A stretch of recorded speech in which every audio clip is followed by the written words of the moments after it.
Et toi alors, qu'est-ce que tu fais exactement pour les gars de l'armée? Tu leur apprends juste à utiliser de stupides simulateurs de vol? C'est quoi ton nom de code, au fait? Petit moineau de la pluie. La voix stridente de ma petite sœur, Charlotte, a percé la douce musique de Noël. Elle se tenait devant 20 invités de la haute société, souriant avec suffisance, pointant directement du doigt mon uniforme de terrain usé. Je m'appelle Laura. J'ai 34 ans, et je suis capitaine de corvette dans l'US Navy. Je venais tout juste de me traîner jusqu'à la maison, après avoir bravé un blizzard dans les montagnes du Montana, pour arracher 14 personnes des mâchoires de la mort. L'odeur du carburant d'aviation s'accrochait encore à chaque fibre de mes vêtements. La robe en soie rouge que Charlotte portait, la cheminée crépitante dans ce manoir. Tout cela était payé par les 70% de ma prime de risque, que j'envoyais à la maison depuis 14 ans. Pourtant, ma propre mère m'avait assise dans le coin le plus sombre de la table à manger, souriant et hochant la tête, pendant qu'elle regardait son enfant chéri piétiner ma dignité pour amuser la galerie. Mais elle n'avait pas tenu compte d'une variable. Le mari de Charlotte, un ancien Navy SEAL, était assis juste là. Quand j'ai levé les yeux, et que j'ai calmement craché mon véritable nom de code, il a lâché son verre en cristal, a poussé un rugissement à glacer le sang, et a réduit à néant, à lui tout seul, la fierté et la richesse de cette misérable famille. Dites-moi depuis quel pays vous écoutez dans les commentaires, et cliquez sur le bouton d'abonnement. Si vous avez déjà compris cette amère vérité, celui qui vous vole votre estime de vous-même avec le plus de cruauté, est souvent celui qui partage votre sang. 3 heures plus tôt. La pluie glaciale d'Atlanta ressemblait à des aiguilles grattant mon visage. J'ai glissé un billet de 20 € froissé, par la fenêtre entr'ouverte du taxi. Gardez la monnaie. Le chauffeur n'a pas dit merci. Il a juste arraché le papier humide, a passé la première, et s'est éloigné du trottoir.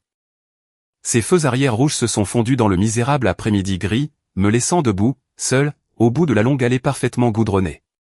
Il n'y avait pas de lumière sous le porche. Pas une seule ampoule allumée pour m'accueillir de retour de l'enfer. Juste l'imposante silhouette du manoir en briques de 3 étages, que je payais depuis que j'avais 20 ans. J'ai remonté mon sac de sport militaire usé, couleur vert olive, plus haut sur mon épaule. Mon corps me faisait mal, d'un épuisement profond et lancinant. J'étais réveillé depuis 48 heures d'affilée. J'avais passé la majeure partie de ce temps à agripper le manche vibrant d'un Blackhawk de recherche et de sauvetage, luttant contre un blizzard opaque au-dessus des Rocheuses, juste pour secourir 14 jeunes coincés sur une crête gelée. L'odeur du carburant d'aviation, de la sueur froide et de la peur viscérale, était cuite à même mes pores. J'ai gravi les marches en pierre. Mes bottes tactiques me semblaient couler dans du plomb massif. J'ai poussé la lourde porte d'entrée en chaîne. Elle a cédé sans un bruit. Le contraste m'a frappé comme un coup physique. Un mur de chauffage central a balayé ma peau glacée. Il transportait l'odeur épaisse et étouffante, des bougies parfumées à la cannelle, des parfums hors de prix, et du bœuf rôti. C'était ce genre de joie de vivre des fêtes, agressive et préfabriquée, que les riches achètent au litre pour masquer le vide qu'ils ressentent à l'intérieur. Je me suis avancé dans le hall. L'eau goûtait de l'ourlet de ma veste tactique, formant une flaque sur le parquet brillant. J'ai baissé les yeux. Les épaisses semelles de mes bottes venaient de déposer de la boue sombre et graveleuse du Montana, directement sur un tapis persan blanc et immaculé. Je m'en fichais. Je suis resté parfaitement immobile, laissant mes yeux s'adapter à la lumière crue et chaude. Agissant par pur instinct, j'ai évalué la pièce de la même manière que j'évalue une zone de largage. À 3 heures, un immense sapin de Noël de près de 4 mètres de haut, touchant le plafond voûté. Il ployait sous le poids de centaines de boules en cristal, qui captaient la lumière et la projetaient contre les murs, comme du verre brisé. À 9 heures, la salle à manger. Une longue table en acajou dressée pour 20 personnes. Des couverts en argent massif. Des verres à vin en cristal. Les invités étaient déjà là. Une mer de costumes sur mesure, de perles hors de prix, et de flûtes remplies de champagne pâle et pétillant. Ils étaient bruyants. Un grondement sourd et continu, fait de bavardages prétentieux et de faux rires. Et, pile au centre de la zone, le point le plus lumineux de la pièce, c'était Charlotte. Ma petite sœur, 31 ans, et entièrement creuse. Elle tournoyait légèrement, tenant sa cour dans une superbe robe en soie rouge dos nu. Le tissu captait la lumière à chacun de ses mouvements. Ça avait l'air cher. Ça ressemblait exactement, à la part de 70% de ma prime de risque militaire. Le prix du sang, que j'avais gagné en faisant du vol stationnaire au-dessus des avalanches, et en esquivant les lignes électriques dans l'obscurité. Cet argent, qui était automatiquement déduit de mon compte chaque mois, pour éviter que le prêt de cette famille ne soit en défaut de paiement. Elle a renversé la tête en arrière, et a ri à une blague d'un type en veste de dîner en velours.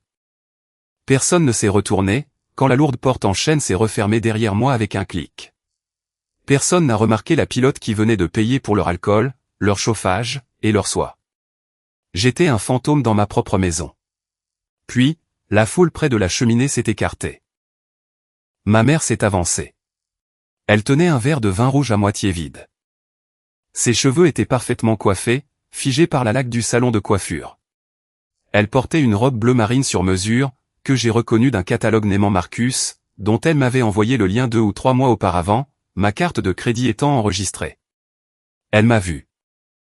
Mais elle ne s'est pas précipitée. Elle n'a pas lâché son verre. Elle n'a pas pris dans ses bras la chair de sa chair, qui venait de passer 2 jours à défier la gravité et la mort. Elle s'est arrêtée net, à un bon 1,50 m de distance. Comme si ma présence était une maladie contagieuse. Ses yeux, froids et calculateurs, ont fait un balayage rapide, mais ils n'ont pas regardé mon visage. Ils n'ont pas cherché de bleu, de coupure, ou de traces de fatigue. Son regard est descendu directement de mon sac de sport militaire trempé et taché, vers le sol. Elle a fixé les amas de boue humide, que j'avais laissés sur son tapis blanc. Sa mâchoire s'est contractée d'une fraction de millimètre. Un tressaillement microscopique, d'agacement pur et absolu. « Laura » a-t-elle dit. Sa voix était plate, sèche, dépouillée de toute chaleur humaine. Ce n'était pas la voix d'une mère voyant son enfant en vie. C'était le ton d'une propriétaire irritée, trouvant un plombier en bleu de travail dans son hall, salissant sa maison propre, et arrivant avec 2 heures de retard pour le travail. Tu es de retour. Une déclaration. Pas une question. Pas une salutation. Je l'ai regardé droit dans les yeux. Je n'ai pas scié. Je n'ai pas offert la moindre excuse pour la boue. Le silence s'est étiré entre nous. Épais, laid, et vibrant de 14 années de sacrifices unilatéraux. Ignorer les gens pour en faire une arme. C'était sa spécialité. Elle pouvait regarder à travers vous, et vous faire sentir que vous n'aviez même pas le droit de respirer son air. Ouais, ai-je répondu, la voix basse et éraillée par le manque de sommeil. Je suis de retour. Elle a offert un sourire pincé, les lèvres serrées. Un congé poli. Puis, elle m'a tourné le dos, et est retournée directement dans les sèmes de ses invités riches et rieurs. Message reçu. J'ai dézippé ma veste mouillée. Je ne l'ai donnée à personne. Je n'ai pas demandé de cintre. J'ai simplement drapé la lourde laine humide, sur le bout de la rampe d'escalier en acajou. La laissant là, comme une tache sombre sur le bois poli. J'ai laissé tomber mon sac de sport sur le sol, avec un bruit sourd. J'ai marché vers la salle à manger. Je ne me suis pas frayé un chemin à travers la foule. J'ai complètement contourné le centre lumineux de la pièce. Je savais déjà qu'il n'y avait pas de chaise qui m'attendait là où la lumière frappait. Je me suis dirigé vers l'extrémité de la longue table à manger. L'extrémité sombre. Il y avait une seule chaise vide, poussée maladroitement dans le coin, située juste en dehors du rayon d'éclairage de l'immense lustre en cristal, au-dessus de nous. Les ombres étaient épaisses ici. C'était la place réservée à celle à qui on ne pense qu'après coup. Au débiteur par défaut. J'ai tiré la lourde chaise en bois. Elle a grincé durement contre le parquet. Je me suis assise. Je ne me suis pas avachi. Même dans l'obscurité, ma colonne vertébrale était une barre d'acier. Épaules en arrière, menton droit. J'ai posé mes mains calleuses et contusionnées, sur les bords de la table. L'assiette en porcelaine blanche devant moi était parfaitement propre. Parfaitement vide. Le bruit de la fête, à l'autre bout de la pièce, ressemblait à de la friture de télévision. Charlotte riait à nouveau, un rire perçant, aigu. J'ai lentement levé la main droite. Mes jointures étaient encore gonflées et violacées, à force d'avoir lutté contre le manche de l'hélicoptère, dans les vents traversiers. J'ai pris la lourde fourchette en argent posée à côté de mon assiette vide. Elle était glaciale au toucher. Je l'ai tenue lâchement, entre mon pouce et mon index. Puis, j'ai laissé tomber la pointe de la fourchette. Clin. Le son métallique net, de l'argent frappant la porcelaine, a percé le bruit ambiant dans ma tête. Clin. C'est arrivé à la seconde exacte où le métal a touché l'assiette. Une décharge d'agonie, blanche et aveuglante, a jailli de mon tibia gauche. Ce n'était pas une douleur sourde. C'était une lame fantôme, tranchant à travers les tissus cicatriciels et la mémoire osseuse. Piratant mon système nerveux, en une fraction de seconde. Mon souffle s'est bloqué dans ma gorge. Ma vision s'est brouillée sur les bords. Le son de la fourchette n'avait pas seulement frappé l'assiette. Il avait dégoupillé un souvenir, vieux de 12 ans. Un souvenir d'os fracassés, de boue glacée, et d'une tonalité de téléphone, qui a fait plus mal que la fracture elle-même. Ce tintement métallique n'a pas seulement résonné dans les ombres silencieuses de la salle à manger. Il a complètement contourné mes oreilles, a voyagé tout le long de ma colonne vertébrale, et s'est enfoui profondément, dans les terminaisons nerveuses de ma jambe gauche. 12 années se sont évanouies, dans un seul souffle saccadé. J'avais de nouveau 22 ans. Enfoncé dans le terrain accidenté des montagnes de la chaîne des Cascades. L'école serrée, survie, évasion, résistance et évasion. Nous en étions à 72 heures, d'un exercice d'évasion simulé, derrière les lignes ennemies. Je n'avais pas dormi. J'avais une demi-gourde d'eau, et des muscles qui tremblaient, à cause d'une chute totale de la glycémie. La pluie glaciale se transformait en grésil, recouvrant la paroi abrupte de granit, d'une fine couche invisible de verglas. Mes doigts étaient complètement engourdis, alors que j'agrippais la corde mouillée, essayant de trouver une prise solide. Une glissade. Un point d'ancrage manqué. Juste 5 cm d'erreur de calcul. La gravité a pris le relais. J'ai fait une chute de 3 mètres. Chute libre. J'ai percuté la corniche rocheuse et dentelée en contrebas. J'ai entendu le craquement, une fraction de seconde avant de le sentir. Un bruit sec, humide, écœurant, qui a résonné par-dessus le hurlement du vent de la montagne. Mon tibia gauche s'était cassé net, en deux. La force violente de l'impact a poussé la pointe blanche et déchiquetée de l'os, directement à travers le muscle, la peau, et l'épais tissu vert olive de mon pantalon tactique. La douleur n'est pas arrivée tout de suite. D'abord, le choc froid. Puis l'adrénaline est retombée. Soudainement, c'était comme si quelqu'un versait de l'acide de batterie bouillant, directement sur mes terminaisons nerveuses exposées et à vif. Je ne pouvais pas crier. Mes poumons avaient complètement oublié comment aspirer de l'air. Je me contentais de regarder, le sang artériel sombre et épais qui pulsait rapidement, formant une flaque sur la pierre grise. 2 heures plus tard, j'étais couché sur le dos, sur un brancard en acier glacial, à l'intérieur d'une tente médicale d'opérations avancées. L'air était étouffant. Ça sentait le cuivre brut, à cause de mon propre sang, mélangé à la brûlure chimique et âcre, de l'alcool à friction industrielle. Au-dessus de moi, un médecin de combat, avec de la saleté sous les ongles et des yeux épuisés, travaillait rapidement. Il ne parlait pas.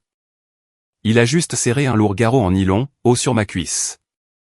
La pression était celle d'un étau sourd et écrasant. Il a pris ses lourds ciseaux traumatiques en métal, et a commencé à découper mon uniforme en lambeaux, arrachant le tissu imbibé de sang de la chair mutilée de ma jambe. Mes dents grinçaient si fort les unes contre les autres, que j'avais le goût de la craie dans la bouche. Mes mains tremblaient de façon incontrôlable, à cause d'un choc clinique. Je voulais juste entendre la voix de ma mère. J'étais un soldat. Mais à ce moment précis, me vidant de mon sang sur une table en acier froid, j'étais juste une gamine de 22 ans, qui avait désespérément besoin de croire que sa famille s'en souciait. J'ai plongé la main dans ma poche de poitrine dézippée, avec des doigts couverts de boue et de sang séché. J'ai sorti mon téléphone portable, un vieux modèle épais. J'ai appelé à la maison. Une sonnerie, 2 sonneries. 3, 4, 5. Finalement, la ligne s'est ouverte avec un clic. Il n'y a pas eu de salutation inquiète. Pas de panique soudaine. Pas de « Laura, est-ce que tout va bien ?» Au lieu de cela, un souffle de basse lourde et de musique pop générique a agressé mon oreille. J'ai entendu le cliquetis distinct des glaçons contre les verres en cristal, le bavardage superposé et odieux d'une dizaine de voix riches. Une fête. Qu'est-ce qu'il y a, Laura? La voix de ma mère a tranché le bruit de fond. Elle n'était pas teintée d'inquiétude. Elle dégoulinait d'une irritation brute et sans filtre. J'étais un dérangement. Maman, ai-je haleté. Chaque mot avait le goût du cuivre. J'ai eu un accident. À l'entraînement. Ma jambe est cassée. C'est une fracture ouverte. Il me prépare pour opérer. J'ai attendu le hoquet de stupeur. J'ai attendu le silence soudain, à l'autre bout du fil. J'ai attendu que la mère, dont j'avais toujours fait semblant d'avoir l'affection, se montre enfin. Tu es sérieuse, là, a-t-elle cinglé. Je me suis figé. L'agonie brûlante de ma jambe a momentanément disparu, remplacée par un vide froid au centre de ma poitrine. Maman, mon os sort de ma peau. Et j'ai la maison pleine d'invités importants. Laura, a-t-elle sifflé dans le combiné, gardant la voix basse pour que ses amis ne l'entendent pas. Charlotte vient de signer un contrat de mannequinat, avec un magazine d'une boutique locale. Nous fêtons ça. C'est sa grande soirée. Je n'ai ni le temps, ni la patience, d'écouter tes jérémiades militaires pour le moment. Je suis resté allongé là, fixant d'un regard vide, le plafond en toile de la tente. Tu as choisi d'aller jouer aux soldats dans la boue, a-t-elle continué, sa voix dégoulinant littéralement de venin. Charlotte, elle, construit un véritable avenir. N'appelle pas ici pour gâcher le moment de gloire de ta sœur, juste parce que tu as trébuché et égratigné ton genou. Mets de la glace dessus, et rappelle la semaine prochaine. Clic, l'appel a été coupé. Une tonalité plate et morte a bourdonné contre mon oreille. Je suis resté là, sous les lumières fluorescentes et crues. Le médecin s'est arrêté de couper. Il m'a regardé de haut, tenant une seringue de morphine. Il avait tout entendu, à travers le haut-parleur bon marché du téléphone. Ses yeux étaient remplis d'une pitié lourde et silencieuse. Cette pitié m'a fait plus mal que l'os fracassé. J'ai laissé ma main ensanglantée tomber sur le côté du brancard. Le téléphone en plastique a heurté le sol en béton, et a glissé au loin, dans les ombres. Je n'ai pas pleuré. Je n'ai pas crié. Je suis juste resté là, et j'ai laissé le tout dernier lambeau d'attachement émotionnel que j'avais pour ma famille, se vider de son sang sur cette table en acier. Cette tonalité, c'était le bruit de mon cordon familial en train d'être sectionné. Pas par un scalpel, mais par une apathie pure et impitoyable.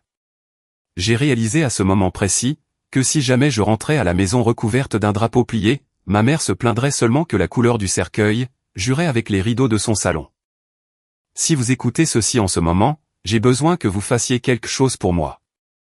J'ai besoin de savoir, que je ne suis pas la seule à avoir survécu à ce genre de trahison. Laissez un commentaire ci-dessous, avec le mot survivant, si votre famille vous a déjà fait vous sentir complètement inutile, au moment où vous aviez le plus besoin d'eux. Cliquez sur le bouton j'aime, et assurez-vous de vous abonner à la chaîne. Nous devons rester solidaires. La tonalité dans ma mémoire a bourdonné plus fort. Elle s'est étirée sur 12 années de fêtes de fin d'année vides, et de lettres sans réponse. Bip. Puis, le son a muté. Le bourdonnement électronique sourd a changé de hauteur, devenant aigu et métallique. Clin. Clin. Clin. J'ai cligné des yeux. Les lumières fluorescentes crues de la tente médicale se sont instantanément dissipées. L'air lourd, parfumé à la cannelle, de la salle à manger est revenu dans mes poumons. J'étais assise, au bout sombre de la table en acajou. La fourchette en argent reposait exactement là où je l'avais laissée tomber, sur l'assiette en porcelaine blanche. Le son venait du centre de la pièce. Charlotte était debout, dans sa robe en soie rouge dos nu. Elle tenait une lourde flûte à champagne en cristal d'une main, et la tapotait en rythme, avec une cuillère en argent. Clin. Clin. Clin. Les bavardages bruyants et odieux, des invités riches, se sont rapidement calmés. 20 paires d'yeux se sont tournés pour admirer ma sœur. L'enfant chéri a souri, ajustant sa coiffure parfaite. Elle était prête à parler. Je l'ai fixée, depuis l'obscurité. Ma respiration était parfaitement régulière. J'ai forcé mon rythme cardiaque à ralentir, battant à un rythme lent et constant de 60 battements par minute. La gamine effrayée sur le brancard était morte. Le soldat dans l'ombre, lui, était bien éveillé. Charlotte avait la pièce exactement où elle la voulait. Elle tenait la flûte à champagne en cristal par le pied, son petit doigt légèrement levé. Elle a incliné la tête, à un angle parfait de 45 degrés. C'était une pose hautement calculée. J'avais vu des snipers de la marine, réfléchir moins à leur position de tir. 20 invités ont cessé de manger. Ils ont posé leurs lourdes fourchettes en argent, et ont tourné leur visage vers la chaude lumière dorée du lustre. En face d'elle, Ethan était assis comme une statue de pierre. C'était le mari de Charlotte. Un ancien Navy SEAL. Le smoking noir sur mesure qu'il portait, était tendu dangereusement sur ses larges épaules. Sur lui, cela ressemblait moins à une tenue de soirée de gala, qu'à une prise d'otage. Alors que le reste de la table regardait Charlotte avec de grands yeux adorateurs, Ethan fixait le sol. Ses yeux étaient rivés sur un minuscule pli invisible, de la nappe blanche. Il ne clignait pas des yeux. Les muscles de sa mâchoire se contractaient, tendus et rigides. C'était le regard à 1000 lieues. Le regard vide d'un homme qui a connu le vrai combat, seulement pour rentrer chez lui et se retrouver piégé, dans un tout autre genre de zone de guerre.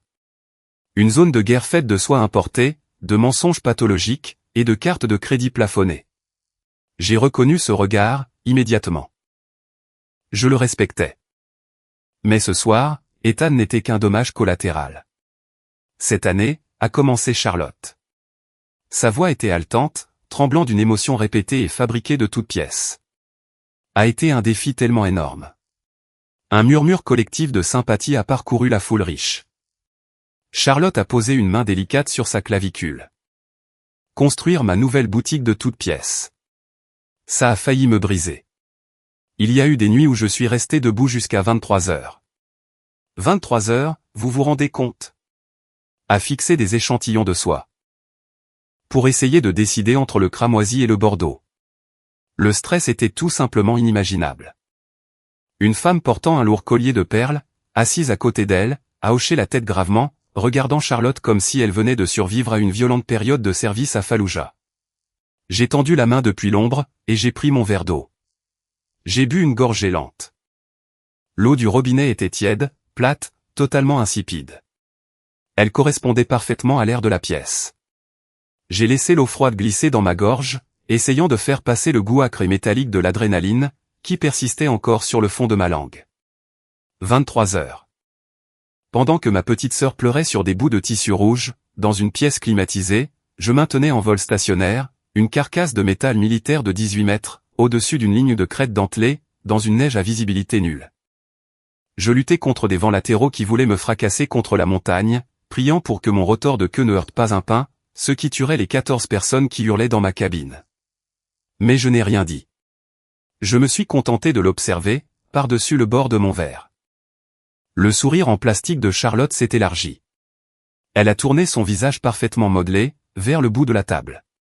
Vers notre mère. Mais je ne l'ai pas fait toute seule, a roucoulé Charlotte. Sa voix s'est brisée, juste au bon moment. C'était une grande performance. Je veux lever mon verre à l'unique personne, qui a rendu tout cela possible. Mon roc, mon unique soutien financier. Maman. La salle à manger a éclaté en applaudissements polis et creux. Ma mère a pressé une main manucurée sur sa poitrine. Elle a pris une serviette en lin blanc immaculé, et a doucement tamponné le coin de son œil, qui était complètement sec. Elle a regardé Charlotte, et a articulé les mots « Je suis si fier de toi ». J'ai posé mon verre d'eau sur le bois. J'ai regardé la serviette en lin, dans la main de ma mère. J'ai regardé l'immense lustre en cristal, suspendu au-dessus de leur tête. J'ai regardé la robe en soie rouge, moulant la taille de ma sœur. J'ai payé pour cette serviette. J'ai payé pour l'électricité qui alimente ce lustre. J'ai payé le bail commercial de cette boutique. Pendant 14 ans, l'armée des États-Unis a déposé mon salaire de base et ma prime de risque, sur un compte joint que ma mère contrôlait. Je l'avais mis en place quand j'étais jeune et stupide, pour essayer de sauver la maison familiale de la saisie, après la mort de papa. 14 ans de fêtes manquées. 14 ans à dormir sur des sols en béton glacé. 14 ans à écrire des lettres, en espérant qu'elles n'auraient jamais à être postées à mon plus proche parent. J'ai acheté le toit au-dessus de leur tête avec mon sang. Et elles se tenaient juste en dessous, effaçant complètement mon existence en pleine figure. L'envie de me lever, et de renverser la lourde table en acajou, était là. C'était une étincelle chaude et violente, qui s'allumait à l'arrière de mon cerveau. Mes mains ont tressailli. J'ai étouffé l'étincelle instantanément. Un soldat n'interrompt jamais l'ennemi, quand celui-ci est occupé à exposer son flanc. Si vous voulez détruire une structure fortifiée, vous ne frappez pas sur les murs extérieurs. Vous attendez qu'il fasse entrer tout le monde, qu'il verrouille les portes, et ensuite, vous arrachez le principal pilier porteur. Je me suis penché et j'ai pris ma propre serviette. Je l'ai pliée en 2, puis en 4. J'ai fait un carré parfait et net. J'ai aplati les bords avec mon pouce. Précision militaire. L'action répétitive m'empêchait de trembler des mains. Elle gardait ma froide colère, enfermée en toute sécurité au congélateur. Les applaudissements se sont enfin calmés. Charlotte a pris une gorgée délicate de son champagne, et s'est rassise, rayonnante sous la validation de ses inconnus. Les serveurs sont entrés en action. Ils étaient silencieux, portaient des gants blancs, et transportaient de lourds plateaux en argent. L'odeur riche de viande rôtie et de pâtes feuilletées beurrées a rempli la pièce, alors que d'épaisses tranches de bœuf Wellington étaient placées devant les invités. Personne n'a apporté d'assiette, au bout sombre de la table. Je n'avais pas été compté, dans les effectifs du traiteur. Le tintement de l'argenterie de prix a repris. La conversation a changé de sujet. Charlotte avait eu son moment sous les projecteurs. Les parasites avaient besoin d'un nouveau sujet, à mâcher avec leur bœuf hors de prix. À 2 sièges de Charlotte, un homme s'est raclé la gorge. Il avait les cheveux gominés en arrière d'un gestionnaire de fonds spéculatifs, et une grosse Rolex en or qui coûtait plus cher qu'un V blindé. Il a essuyé la graisse de sa bouche avec le dos de sa main, et s'est penché en avant, désireux de commander l'attention de la pièce. En parlant de survivre à des situations difficiles, a dit le banquier d'une voix forte, projetant sa voix pour que toute la table puisse l'entendre par-dessus la musique. Est-ce que quelqu'un a vu le journal télévisé national, hier soir? La salle à manger est redevenue silencieuse. Les fourchettes se sont arrêtées en plein vol. Cette énorme avalanche, au col de Denali, a-t-il continué, pointant son couteau à viande hors de prix vers le plafond, pour un effet dramatique. Ils ont parlé de cet hélicoptère de sauvetage de la Navy. J'ai arrêté de plier ma serviette. Mon pouce a appuyé fort sur le tissu blanc, le plaquant contre la table. Mes yeux sont passés de la serviette au banquier. Les ombres, dans mon coin de la pièce, semblaient soudainement très, très froides. La riche odeur beurrée du bœuf Wellington flottait lourdement dans l'air chauffé. Les serveurs se déplaçaient sans accroc autour du centre lumineux de la table, servant d'épaisses tranches de viande mi-saignante, enveloppées dans une pâte feuilletée. À 2 sièges de Charlotte, le gestionnaire de fonds spéculatifs essuya la graisse de ses lèvres avec une serviette en lin blanc. Il arborait ce genre d'expression suffisante, et trop nourrie, qui ne vient qu'à force de jouer avec l'argent des autres. Il s'est raclé la gorge bruyamment, s'assurant que toute la table le regardait, avant de parler. En parlant de survivre à des situations difficiles, s'est-il projeté en s'adossant à sa lourde chaise en acajou. Est-ce que quelqu'un a vu le journal télévisé national, hier soir? Cette énorme avalanche, au col de Denali. Le cliquetis de l'argenterie a ralenti. Quelques têtes ont hoché. Une folie absolue, a continué le banquier, en gesticulant avec sa fourchette. 14 gamins piégés, lors d'un voyage scolaire. Les équipes au sol ne pouvaient pas les atteindre. Des conditions de voile blanc total. Puis, un pilote de la Navy a carrément emmené un hélico en plein cœur de la tempête.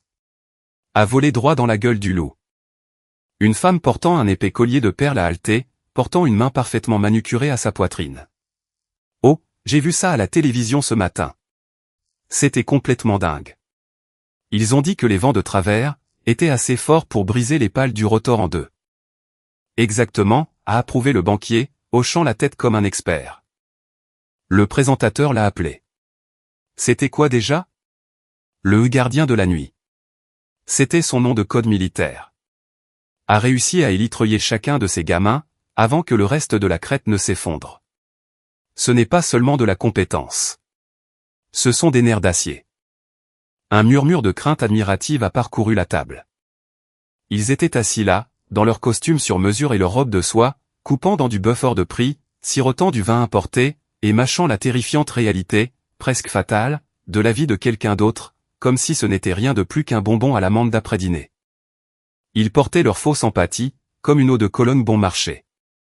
C'était le sport ultime de la classe supérieure, afficher sa vertu, en faisant l'éloge du sang et du courage de la classe ouvrière, depuis la sécurité absolue d'un manoir chauffé, juste pour prouver qu'ils avaient une âme. Dans le coin sombre de la pièce, ma main s'est arrêtée de bouger. Je tenais un lourd couteau à steak en argent. La pointe planait à 2 centimètres au-dessus de mon assiette en porcelaine vide. J'ai serré le manche épais, jusqu'à ce que mes jointures prennent une teinte blanche contusionnée. J'ai abattu le couteau avec force. La pointe acérée a mordu directement, dans la céramique blanche et lisse. Ça n'a pas cassé l'assiette, mais la force de l'impact a envoyé une violente onde de choc, tout le long de mon avant-bras. Mon épaule gauche s'est contractée. Une pointe de douleur aiguë et brûlante m'a traversé la clavicule.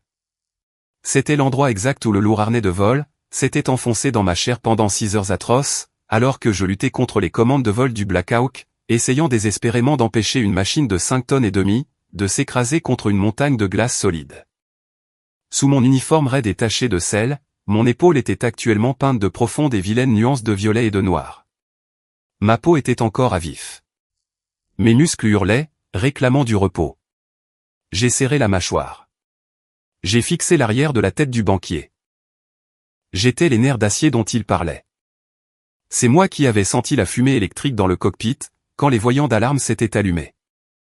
C'est moi qui avais entendu le craquement terrifiant et assourdissant de la plateforme de glace cédant, quelques secondes seulement après que nous ayons tiré le dernier adolescent gelé et en pleurs, dans la cabine. J'étais le gardien de la nuit. Et j'étais assise à exactement 3 mètres d'eux, caché dans l'ombre comme un sale secret, traité pire que le personnel embauché, qui leur apportait leur nourriture. Je n'arrive tout simplement pas à concevoir un tel courage. La femme aux perles soupira dramatiquement, en prenant une gorgée délicate de son champagne. Risquer sa propre vie comme ça. C'est si noble. On ne paie pas assez ces militaires, je vous le dis. Un type en blazer de velours est intervenu, secouant la tête. Des héros absolus. J'ai senti le goût du cuivre. Je m'étais mordu l'intérieur de la joue si fort, qu'elle saignait. J'ai regardé ma mère. Elle hochait la tête en accord avec la foule. Son visage était un masque parfait, de sympathie polie de la classe moyenne supérieure. Elle convenait que le pilote de la Navy à la télévision était un héros. Tandis que sa vraie fille, celle qui payait l'hypothèque de la chaise sur laquelle elle était assise, restait affamée dans le noir, ses bottes encore humides de neige fondue. C'était une blague malade et tordue. Mais ça ne me faisait pas rire. L'adulation pour le pilote inconnu a continué de déferler sur la table. Et, au fil des secondes, l'atmosphère au centre de la pièce a commencé à changer.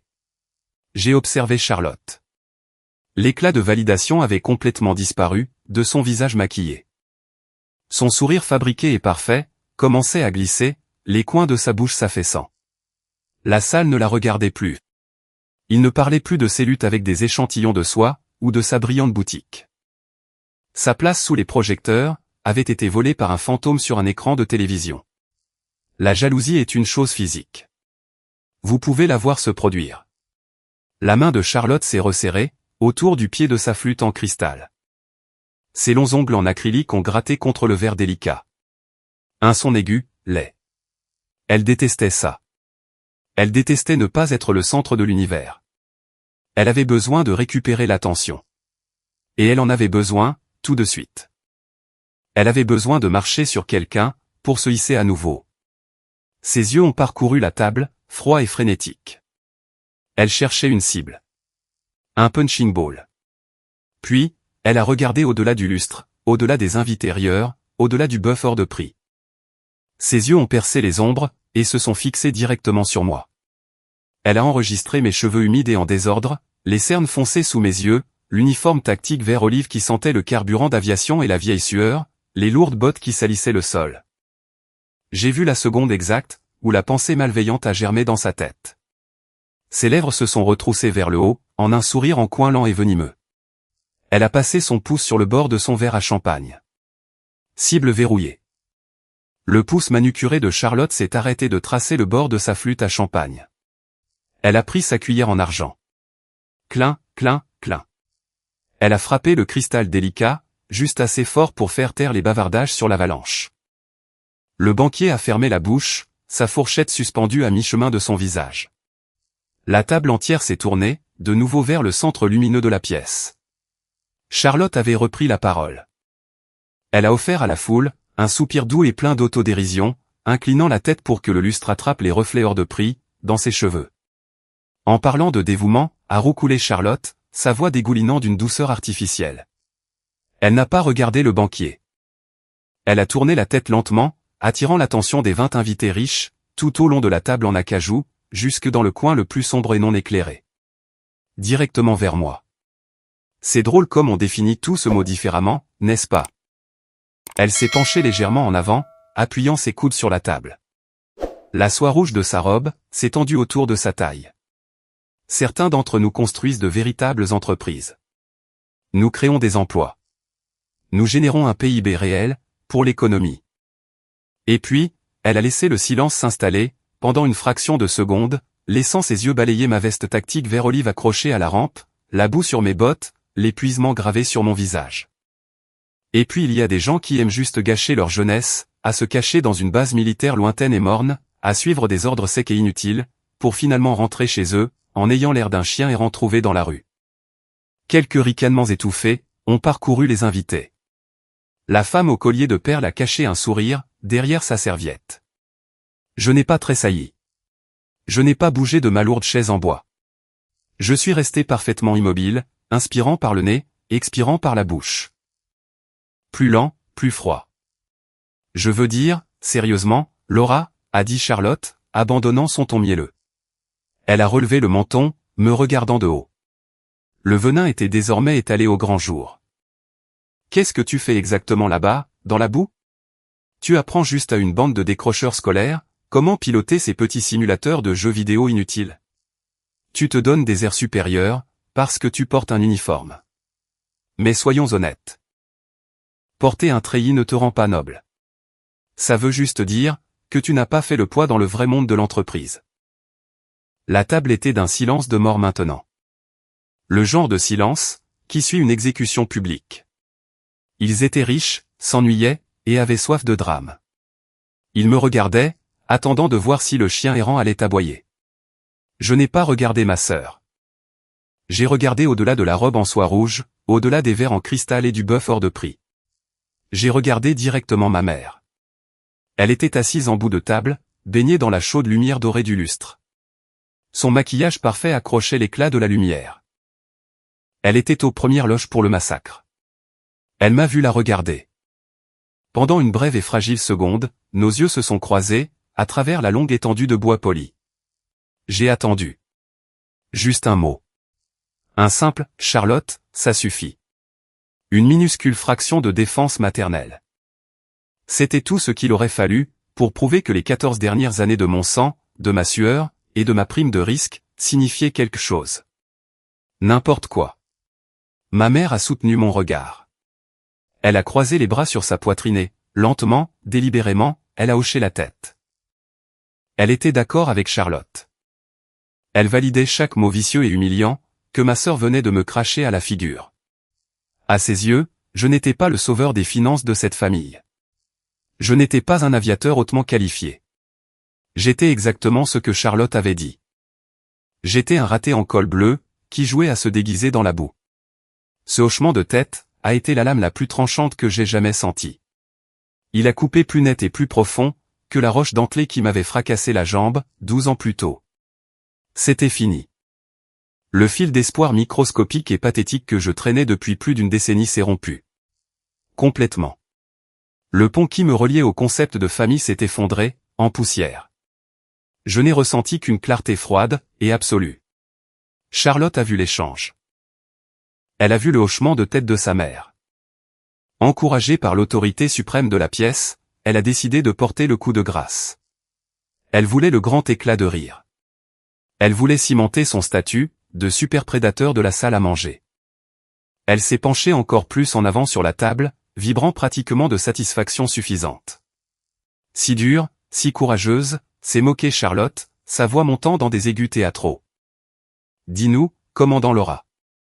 Si tu es une telle dure à cuire, là-bas dans la nature, c'est quoi ton grand nom de code effrayant, au fait? Elle a fait une pause, regardant les invités riches pour s'assurer qu'ils étaient prêts pour la chute de sa blague. C'est quoi? Petit moineau de la pluie. Charlotte a jeté la tête en arrière, et a ri. C'était un son bruyant, braillard, qui a résonné contre le plafond voûté. Quelques invités ont ri avec elle, désireux de rester dans les petits papiers de la propriétaire de boutique, et de sa riche mère. Le rire a rebondi, sur les bords de mon crâne. Il s'est mélangé à l'odeur des bougies à la cannelle, de la viande rôtie, et à la puanteur écœurante d'une arrogance extrême. J'ai lentement desserré les mains. J'ai ouvert les yeux en grand, verrouillant mon regard mort, sur le visage moqueur de ma sœur. J'ai pris le lourd couteau à steak en argent, que je serrais. Je ne l'ai pas jeté. Je ne l'ai pas planté dans la table. Je l'ai simplement laissé tomber de mes doigts. Clac.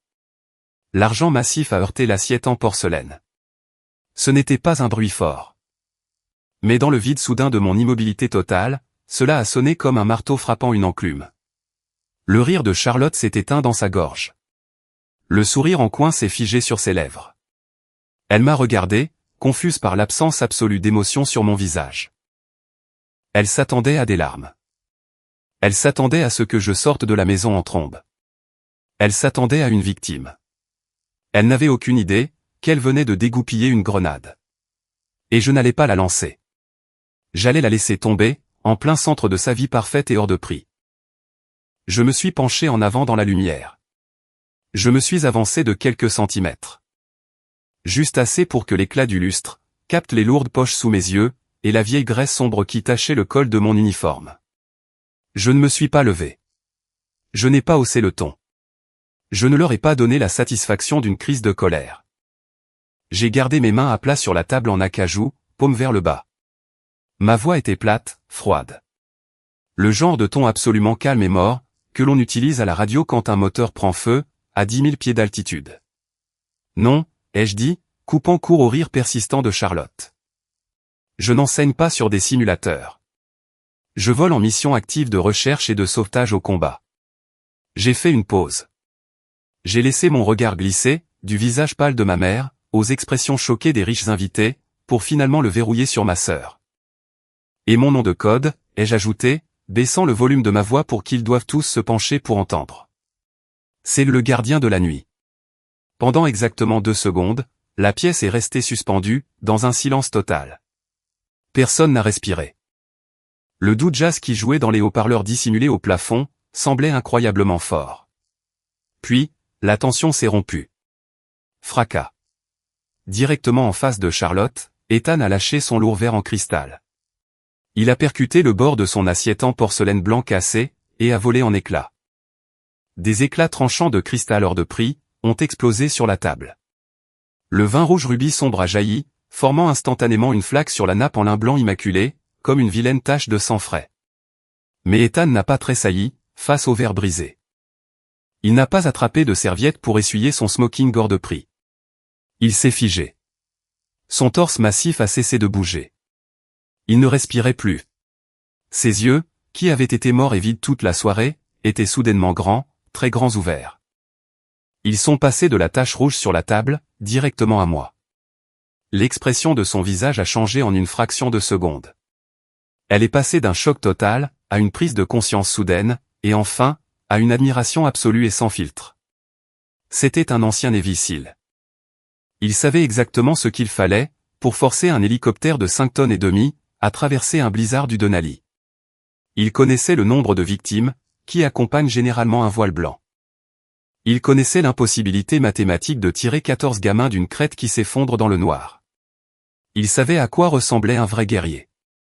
Et il a réalisé qu'il était assis à une table remplie de parasites, en train de les regarder sans repaître d'un. La couleur s'est entièrement vidée, du visage de Charlotte. Elle a regardé le verre brisé, puis son mari. « Ethan, qu'est-ce que tu fais ? Tu mets de la saleté partout », a-t-elle commencé, la voix tendue par l'embarras.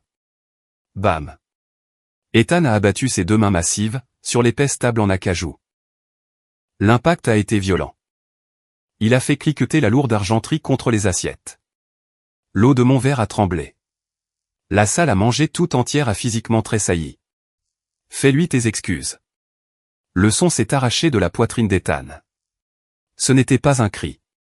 C'était un rugissement guttural, à vous glacer les os. C'était la fureur mortelle et sans filtre, d'un opérateur de niveau 1, faisant voler en éclats la bulle polie et plastique d'un dîner de gala. Charlotte a physiquement reculé.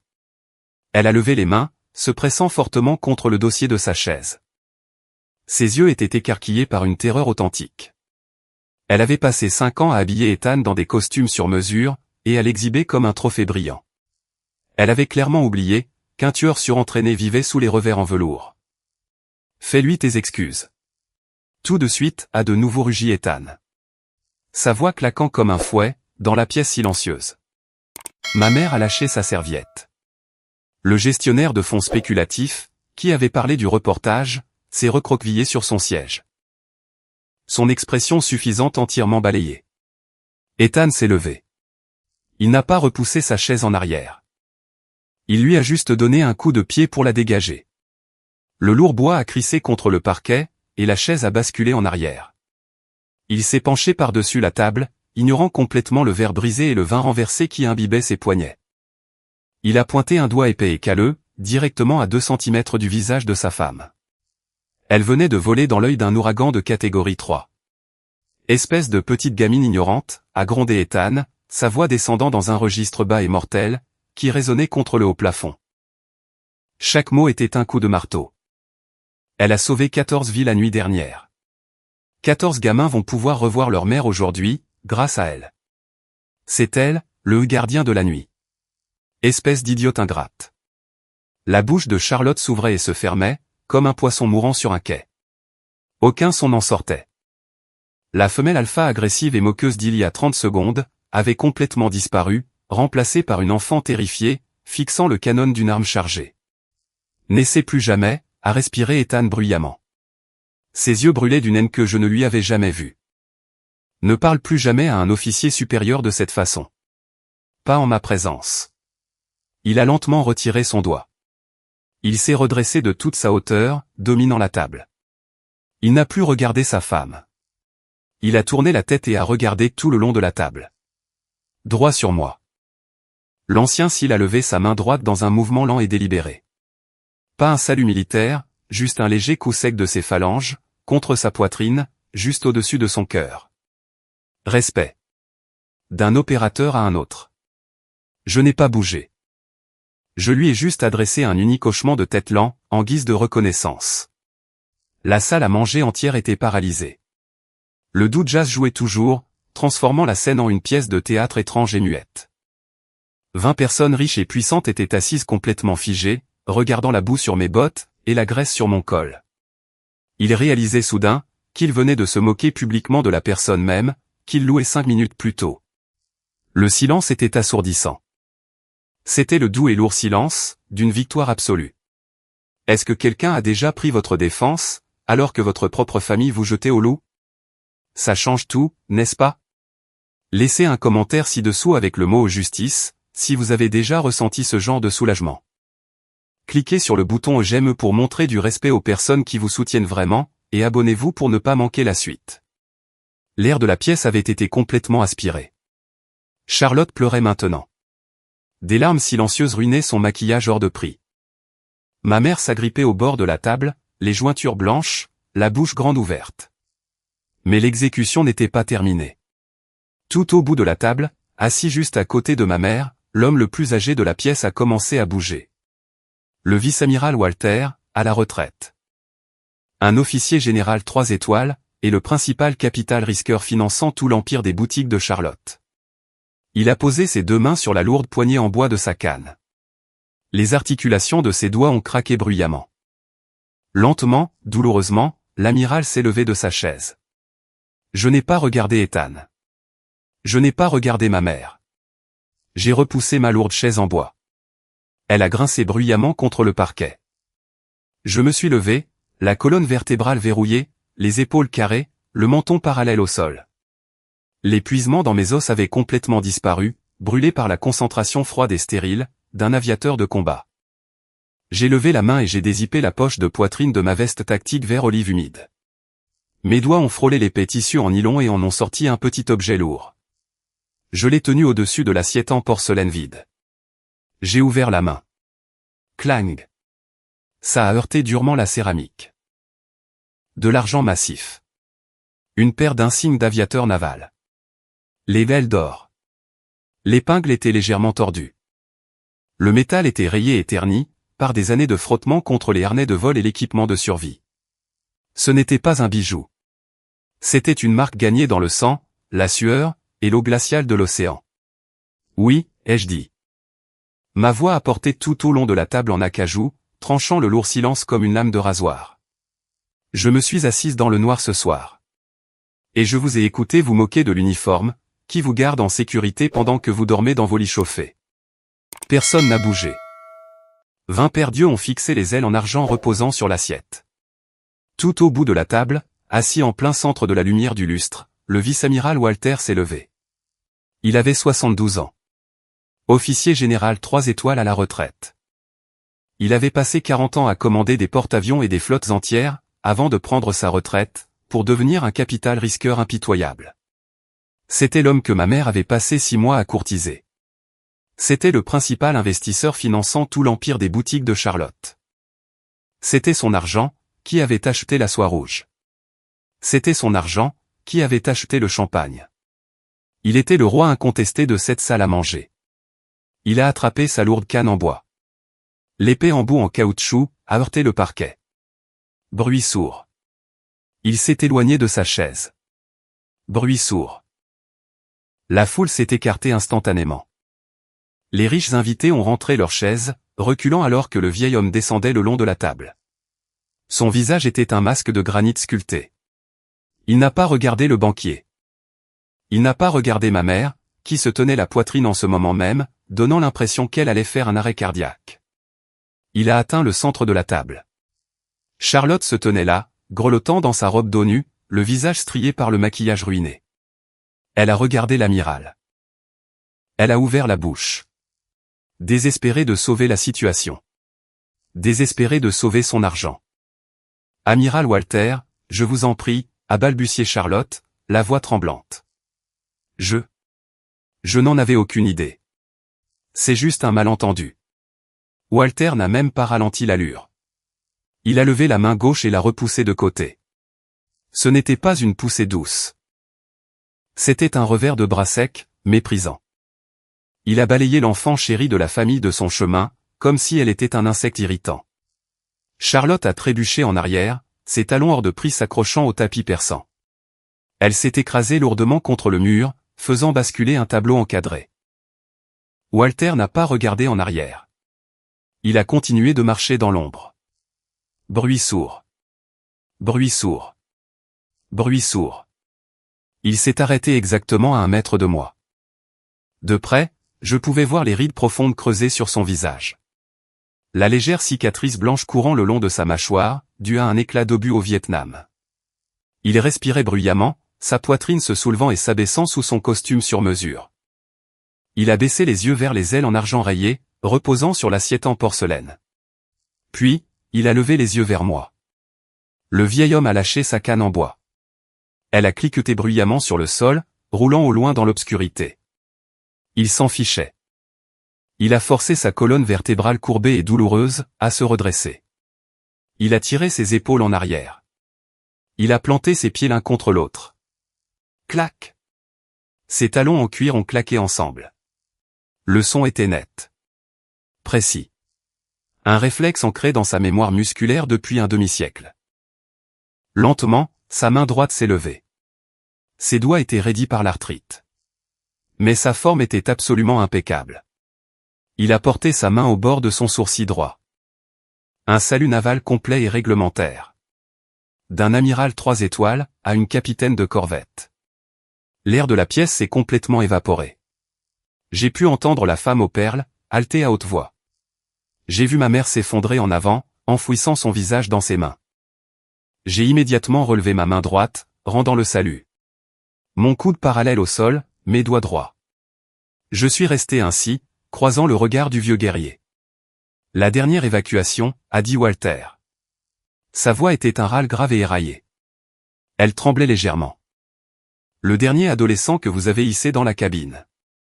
Juste avant que la plateforme de glace ne s'effondre dans le ravin. Il a dégluti difficilement.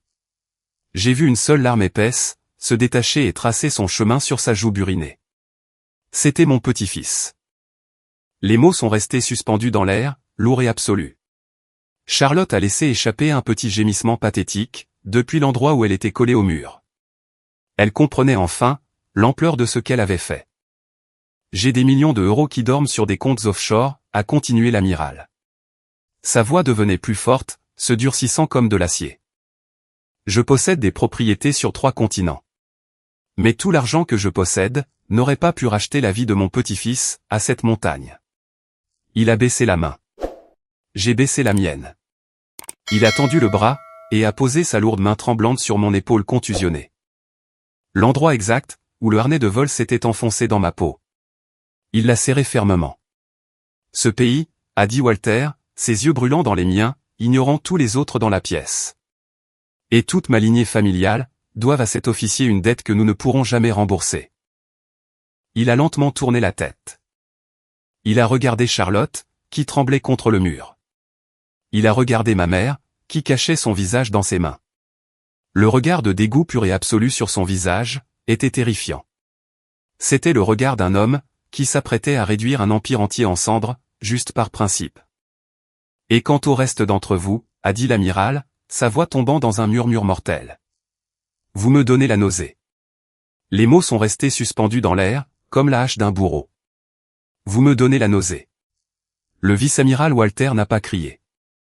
Il n'en avait pas besoin. Le véritable pouvoir n'élève jamais la voix.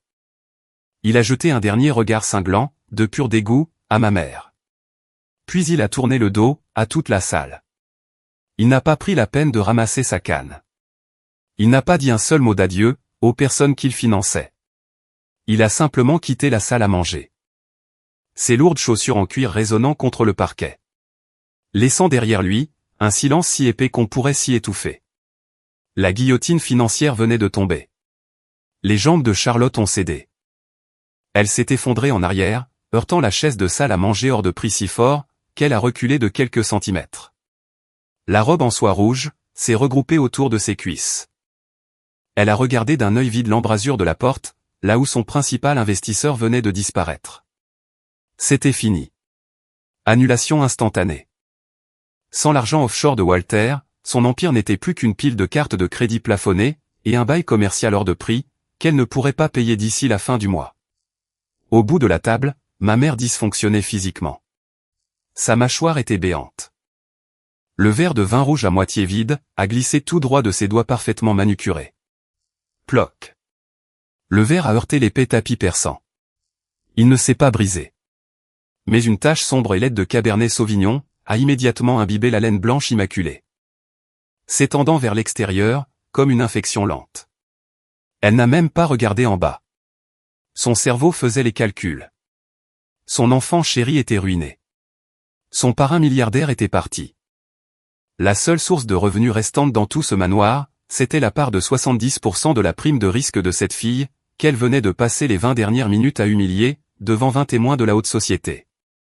J'ai regardé les 2 femmes assises à la table. Elles partageaient mon sang. Mais en les regardant en ce moment, elles m'apparaissaient comme de parfaites inconnues. Petites. Pathétiques. Creuses. Je ne ressentais plus aucune colère. Juste un détachement froid et absolu. J'ai pris ma veste tactique humide, sur le dossier de la chaise. J'ai glissé mes bras meurtris, dans les lourdes manches en laine. Je me suis baissé, j'ai attrapé l'épaisse sangle de mon sac de sport militaire, et je l'ai jeté sur mon épaule. J'ai regardé ma mère. Je me bats pour l'honneur, ai-je dit, ma voix basse est complètement dénuée d'émotion. Je protège la vie humaine. Ce sont des concepts que cette maison ne comprendra jamais. J'ai tourné le dos à la salle à manger. Je n'ai pas attendu de réponse. J'ai marché tout droit vers la lourde porte d'entrée en chêne. Laura, attends. Arrête. Le son frénétique de talons au hors de prix, claquant rapidement sur le parquet, a résonné derrière moi. J'ai atteint la porte. J'ai attrapé la poignée en laiton et je l'ai tirée. Le grésil mordant de l'Atlantique m'a fouetté directement le visage, apportant avec lui l'odeur vive et propre de la pluie verglaçante et de l'asphalte mouillé. J'ai fait un pas sur le porche. Laura, je t'en supplie. Ma mère a fait irruption par l'embrasure de la porte, juste derrière moi. Le vent glacial a immédiatement détruit sa coiffure de salon figé. Le changement brusque de température a fait pleurer ses yeux, se mélangeant au fond de teint épais et au mascara hors de prix sur son visage. De vilaines traînées sombres coulaient sur ses joues. Elle a tendu la main, et a agrippé la manche de ma veste tactique. Sa prise était serrée, désespérée. Je n'en avais aucune idée, a-t-elle balbutié, la poitrine soulevée. Je ne savais pas que les missions que tu volais étaient si dangereuses. Je ne savais pas que tu risquais ta vie comme ça. Laura, ma chérie. Maman est tellement désolée. J'ai baissé les yeux vers sa main, agrippant ma manche. C'était la première fois qu'elle me touchait en 3 ans. Et elle ne le faisait que parce que le vice-amiral avait retiré son financement. Ses excuses sentaient la panique financière pure et sans filtre. Il n'y avait aucune chaleur maternelle dans ses yeux. Seulement la réalisation terrifiante que son filet de sécurité était en train de passer la porte pour s'enfoncer dans la pluie glaciale. J'ai tendu ma main droite. J'ai décollé ses doigts manucurés de mon uniforme. Un par un. Tu savais, ai-je dit, la fixant droit dans ses yeux paniqués. Tu t'en fichais, c'est tout. Jusqu'à ce que le carnet de chèques se ferme. Tu as tout manigancé. Le cri strident et hystérique venait du hall d'entrée. Charlotte a déboulé sur le porche, repoussant notre mère. Le grésil glacé frappait ses épaules nues, mais elle n'avait pas l'air de le sentir. Son visage était tordu en un masque hideux, animal et de pure rage. « Tu as planifié ça » a hurlé Charlotte, pointant un doigt tremblant directement sur ma poitrine. « Tu savais que Walter venait ce soir. Tu as apporté cette stupide petite épingle, pour te la jouer et m'humilier devant mes amis. Tu as ruiné ma vie. » Elle était complètement désaxée. Le mécanisme de défense ultime du narcissique, lorsqu'il est confronté aux conséquences de ses propres actes, jouait la victime. Je n'ai pas reculé. J'ai laissé tomber mon lourd sac de sport sur le béton mouillé. J'ai fait un pas en avant, lent et délibéré, réduisant la distance entre nous. J'ai totalement envahi son espace personnel. J'étais plus grande, plus large, et je venais de passer 2 jours à me battre contre une montagne. Charlotte s'est arrêtée de crier. Elle s'est instinctivement recroquevillée contre le mur en briques de la maison, les yeux écarquillés. Je me suis penché. Mon visage était à quelques centimètres du sien. Je ne t'ai pas humiliée, Charlotte, ai-je dit calmement, gardant ma voix dangereusement douce. J'ai juste tendu un miroir. Ce que tu as vu ce soir, c'était ton propre reflet hideux. Elle a dégluti difficilement. Sa poitrine se soulevait et s'abaissait rapidement. Et pour que ce soit clair, elle chuchotait, soutenant son regard jusqu'à ce qu'elle soit obligée de détourner les yeux. Les gens forts n'ont pas besoin de crier. J'ai ramassé mon sac de sport sur le béton glacé. En bas de l'allée, les phares jaunes d'un taxi tournaient au ralenti dans le grésil. Je l'avais commandé depuis mon téléphone, pendant qu'Ethan hurlait à table. J'ai descendu les marches en pierre mouillée. Je ne me suis pas retourné vers le manoir. Je n'ai pas regardé les 2 femmes debout sur le porche. Frissonnantes dans le froid. Leur empire s'effondrant à leurs pieds. J'ai atteint le taxi. J'ai ouvert la lourde porte en métal rouillé. J'ai jeté mon sac sur la banquette arrière, je me suis glissé à l'intérieur à sa suite, et j'ai refermé la porte. Clac. Le lourd son métallique a résonné le long de la sombre allée. À l'aéroport, ai-je dit au chauffeur. Le taxi s'est éloigné du trottoir, laissant la maison, les mensonges, et la lignée familiale, entièrement derrière lui. Dans le rétroviseur. La lumière du matin qui filtrait à travers les stores en plastique bon marché, était grise et délavée. J'étais assise sur le bord d'un matelas affaissé, dans un motel militaire de passage, à environ 5 km de la base. Le climatiseur cliquetait violemment dans la fenêtre. La pièce entière sentait la fumée de cigarettes froides, couverte par de la forte eau de javel industrielle. C'était laid. C'était spartiate. Mais c'était calme. Je tenais mon téléphone dans la main droite. L'écran était une toile d'araignée de verre fissuré, brillant vivement dans la pièce sombre. 34 SMS non lus. 14 appels manqués. Tous reçus entre minuit et 6 heures du matin. Les retombées du départ du vice-amiral Walter avaient été rapides, et totalement impitoyables. J'ai fait défiler le premier bloc de textos. Il venait de ma mère. C'était une descente rapide et croissante, vers une panique financière totale. Laura, je t'en prie, décroche. Il faut qu'on parle de l'hypothèque. Walter a retiré son soutien. La banque appelle. Tu ne peux pas nous laisser tomber comme ça. Réponds à ton téléphone. Tu me dois bien ça. La progression était un cas d'école.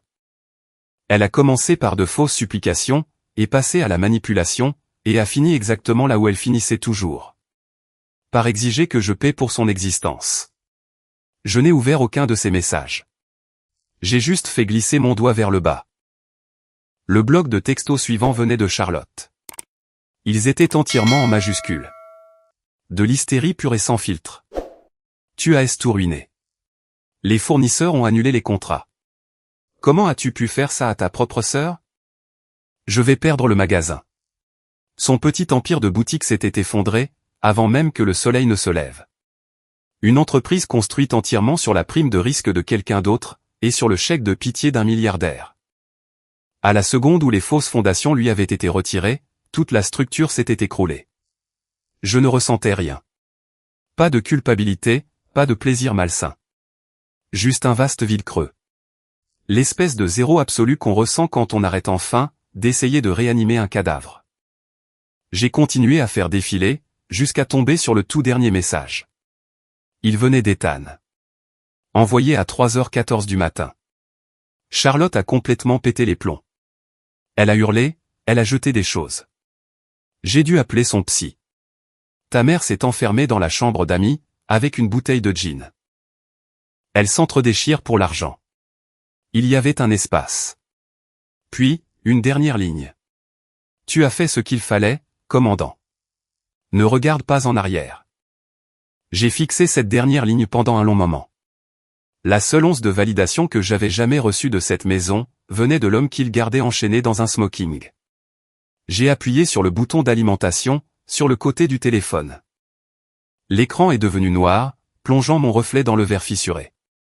J'ai plongé la main dans la poche latérale de mon pantalon tactique, et j'en ai sorti un petit trombone en métal. Je l'ai déplié. J'ai pressé l'extrémité pointue du fil métallique, dans le minuscule trou sur le côté du téléphone. Le tiroir de la carte SIM est sorti avec un léger clic. J'ai retiré le minuscule carré en plastique. Je l'ai pincé entre mon pouce et mon index. Je n'ai pas hésité. Je n'ai pas fait d'adieu dramatique à la pièce vide. Crac. La carte SIM s'est brisée net en deux. La minuscule puce en or s'est éclatée. Je me suis penché, et j'ai laissé tomber les 2 morceaux de plastique cassés, directement dans la poubelle en aluminium bon marché à côté du lit. 34 ans de violence psychologique, de chantage financier et de liens de sang toxiques, terminés par un unique et microscopique morceau de plastique. Je n'ai pas crié. Je ne les ai pas maudits. Je n'ai pas perdu ma salive à essayer d'expliquer ma douleur, à des gens fondamentalement incapables d'empathie. Les narcissiques se nourrissent d'attention. Ils ont soif de conflit. Ils veulent que vous criez pour pouvoir jouer la victime. Le silence total et absolu est la seule arme contre laquelle ils ne peuvent se défendre. Le zéro contact n'est pas une punition. C'est une amputation. Vous coupez le membre infecté, pour que le reste du corps puisse enfin survivre. J'ai jeté le téléphone inutile sur le matelas. De l'autre côté de la petite pièce, posé sur le bureau en formica abîmé, mon lourd ordinateur portable militaire Panasonic s'est allumé. Bip. Le son de notification cryptée a percé le faible bourdonnement de la climatisation. Je me suis levé. Mes bottes ont fait un bruit sourd contre la fine moquette. J'ai marché vers le bureau et j'ai appuyé sur la barre d'espace. L'écran nécessitait une empreinte digitale, et un code d'accès à 12 chiffres. J'ai entré les deux. Un courriel du commandement des opérations spéciales navales. Priorité alpha. Je l'ai ouvert d'un clic. Le texte était bref. Dépouillé de toute formule de politesse. Du pur protocole opérationnel militaire. Capitaine de corvette Laura Hall. Avec effet immédiat. Ordre modifié. Vous êtes par la présente réaffecté au détachement de sauvetage Northline. Kodiak, Alaska. Rôle, commandant de détachement. Le transport d'école de la base aérienne d'Elmendorf à 14h. Accusé réception. L'Alaska. Le bout du monde. Un endroit où les montagnes essayaient de vous tuer au quotidien. L'océan gelait à pierre fendre, et le vent hurlait plus fort que n'importe quelle voix humaine. C'était un endroit où tout le monde se fichait de savoir quel genre de robe vous portiez, ou quel genre de voiture vous conduisiez. Il se souciait seulement de savoir si vous pouviez tenir la ligne, quand la glace commençait à craquer. C'était parfait. J'ai tendu la main et posé mes doigts, sur le lourd clavier caoutchouté. Ordre bien reçu. Ai-je tapé? Les touches claquaient bruyamment dans la pièce calme. Décollage à 14 heures. Prête pour le déploiement. J'ai appuyé sur envoyer. J'ai fermé le lourd ordinateur portable avec un bruit sourd, solide et satisfaisant. J'ai attrapé mon sac de sport sur le sol, et je l'ai jeté sur mon épaule. Je suis sorti de la chambre de motel, et j'ai laissé la lourde porte en métal se verrouiller derrière moi. 3 ans plus tard. Kodiak, Alaska. Le vent venant de la mer de Bering ne se contentait pas de souffler. Il hurlait. Il frappait les épaisses parois en acier ondulé du hangar 4, avec la force brute et lourde d'un train de marchandises emballé. Chaque jointure métallique de l'immense bâtiment gémissait sous la pression. À l'intérieur, l'air était un mélange industriel épais, de carburant d'aviation JP-8, de laine humide et de fumée de bois. Je me tenais près du massif poêle à bois en fonte, au centre de la salle de préparation. Je tenais une tasse en acier éraflée, dans ma main droite. Le café noir à l'intérieur était tiède, amer comme de l'acide de batterie, et avait un léger goût de rouille. C'était la meilleure fichue chose que j'ai jamais bu. Il n'y avait pas de lustre en cristal ici. Pas de sapin de 4 mètres de haut, couvert de décorations en verre hors de prix. Pas de bougies parfumées à la cannelle, suffocantes, essayant de masquer la puanteur de la pourriture humaine. Il n'y avait pas de robe de soie, achetée avec l'argent du sang. Il n'y avait que du béton froid, des tubes fluorescents clignotants, et 12 opérateurs de recherche et de sauvetage lourdement armés, dormant sur des lits de camp vert olive, attendant que la sirène retentisse. J'ai bu une gorgée lente du café amer, et je les ai regardés. Le type qui ronflait bruyamment sur le lit de camp le plus proche de la porte, c'était Miller. Un nageur sauveteur de Détroit, qui avait abandonné le lycée, passé une équivalence, et qui maintenant, sautait régulièrement d'hélicoptères en vol stationnaire, dans des houles glaciales de 9 mètres, juste pour tirer des inconnus hors de bateaux de pêche commercial en train de couler. À côté de lui se trouvait Vasquez. Une infirmière de vol silencieuse et d'un calme terrifiant. Qui pouvait recoudre une artère sectionnée dans le noir complet, alors que la cabine tanguait à 40 degrés. C'était ça. C'était ça, la véritable définition des liens du sang. Ce n'était pas l'ADN, dans lequel on naissait par hasard.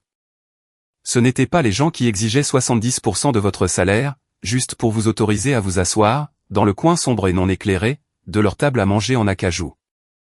Le sang, c'était le type qui vérifiait le mousqueton de votre harnais 2 fois, avant que vous ne vous penchiez au-dessus d'une chute fatale. Le sang, c'était l'équipage qui attrapait son lourd équipement, armait ses armes, et marchait droit dans un voile blanc de catégorie 4. À la seconde absolue, où je prononçais les mots « décollage ». Pas de questions, pas de manipulation émotionnelle, pas de calcul de ce qu'ils avaient à y gagner. Juste une loyauté mortelle, absolue et incassable. La lourde porte latérale en métal du hangar s'est soudainement ouverte avec fracas. Une rafale d'air sous zéro s'est engouffrée dans la pièce chaude, apportant une rafale de cristaux de glace acérés qui piquaient la peau exposée. Le soldat de première classe Jenkins a franchi le seuil. Luttant de ses 2 mains et de tout le poids de son corps, pour refermer la lourde porte en acier derrière lui. Il avait 19 ans. Ses joues étaient à vif, et d'un rouge vif, à cause du refroidissement éolien glacial. Il serrait un journal national froissé de la veille, dans ses lourds gants d'hiver. Commandant, a hurlé Jenkins, par-dessus le vent hurlant à l'extérieur. Ses lourdes bottes crissaient sur le béton mouillé, alors qu'il trottinait vers le poêle. Il m'a tendu le journal, souriant comme un idiot fini. Il faut que vous voyiez ça. L'avion postal vient de larguer les hebdomadaires. Les 48 États du Sud pètent un plomb, sur cette extraction qu'on a faite sur le glacier la semaine dernière. Je n'ai pas pris le journal. J'ai juste baissé les yeux dessus. C'était la première page d'un grand journal national. Il y avait une photographie floue et granuleuse de notre Black Hawk, en vol stationnaire violent au-dessus d'une plateforme de glace dentelée et en train de s'effondrer. Au-dessus de la photo, imprimé en gros caractères noirs et gras, se trouvait le titre « L'ange du blizzard ». Un pilote de la Navy inconnu sauve une équipe d'alpinistes. J'ai fixé le mot « ange ». Il y a 3 ans, debout dans un hall d'entrée parfaitement entretenu à Atlanta, j'aurais tué pour ce genre de validation. J'aurais découpé l'article. Je l'aurais encadré derrière du verre hors de prix, et je l'aurais envoyé à ma mère. Je l'aurais utilisé comme un plaidoyer désespéré, pour prouver que je valais quelque chose. Juste pour mendier une fraction de la fierté qu'elle accordait à Charlotte pour avoir choisi des échantillons de tissu. J'ai tendu la main, et j'ai pris le journal des mains de Jenkins. Le papier bon marché était froid et humide, contre mes doigts calleux. Je n'ai pas lu l'article. Je me fichais de ce que les journalistes écrivaient. La validation publique n'était qu'une autre forme de contrôle. Une laisse tenue par des étrangers. J'ai roulé le journal en un cylindre serré et dense. J'ai tendu la main gauche. J'ai attrapé la lourde poignée en fer du poêle à bois, et j'ai tiré la porte en métal pour l'ouvrir. La chaleur m'a frappé le visage, sèche et féroce. J'ai jeté le journal roulé, directement au centre des charbons ardents orange. Le papier sec a pris feu instantanément. Les bords se sont recroquevillés, sont devenus noirs, et se sont embrasés en des flammes jaunes vives et violentes. L'odeur âcre de l'encre brûlée m'a frappé le nez. Le titre a brûlé en moins de 2 secondes. Le mot orange s'est transformé en cendre grise, a rougeoyé pendant une fraction de seconde, et s'est effrité dans le courant d'air thermique. J'ai claqué la porte en fer. Clang. J'ai regardé le jeune aviateur. Je lui ai adressé un demi-sourire lent et dur. Les anges ne portent pas de fusil, Jenkins, ai-je dit, ma voix plate tranchant son excitation avec une précision militaire. Et ils ne savent certainement pas comment contourner une conduite hydraulique gelée. Arrête de lire des bêtises. Va sur la piste et vérifie les systèmes de dégivrage sur le rotor 2 pour moi. La jauge de pression bloquait lors du dernier vol. Jenkins a cligné des yeux, regardant la porte en fer fermée du poêle. Puis son sourire s'est encore élargi. Il a redressé les épaules, et a exécuté un salut sec et parfait. À vos ordres, madame. Tout de suite. Il a tourné les talons, et est reparti au petit trot dans la baie glaciale et faiblement éclairée du hangar. Pour faire exactement ce qu'on lui avait dit de faire. Je me suis retourné vers le poêle. Je suis resté là, seul, écoutant le bois éclater et crépiter derrière l'épaisse porte en fer. Le feu avait complètement consumé la vanité. La fausse gloire. Le besoin désespéré et pathétique, d'être vu par des gens qui étaient déterminés à garder les yeux fermés. Vous ne pouvez pas sauver un navire qui pourrit de l'intérieur. Vous ne pouvez pas écoper assez d'eau, pour maintenir à flot une famille toxique. Vous vous noierez simplement avec eux, dans le noir. Vous devez prendre le couteau, couper la ligne d'ancrage vous-même, et laisser le poids mort couler au fond. J'ai pris une grande et lente inspiration, de cet air glacial parfumé au carburant. Ma poitrine s'est soulevée. Ma colonne vertébrale était droite. Mes épaules étaient légères. Il n'y avait pas d'hypothèque qui pendait au-dessus de ma tête. Il n'y avait pas de téléphone qui sonnait avec des demandes égoïstes et interminables. Juste le vent hurlant, et le silence absolu de mon propre esprit. Ce ciel brutal, glacial, impitoyable. Il m'appartenait. Si cette histoire vous a donné la force de couper vos propres amarres toxiques, cliquez sur j'aime, laissez un commentaire avec le mot libre, et abonnez-vous à la chaîne. Merci de m'avoir écouté.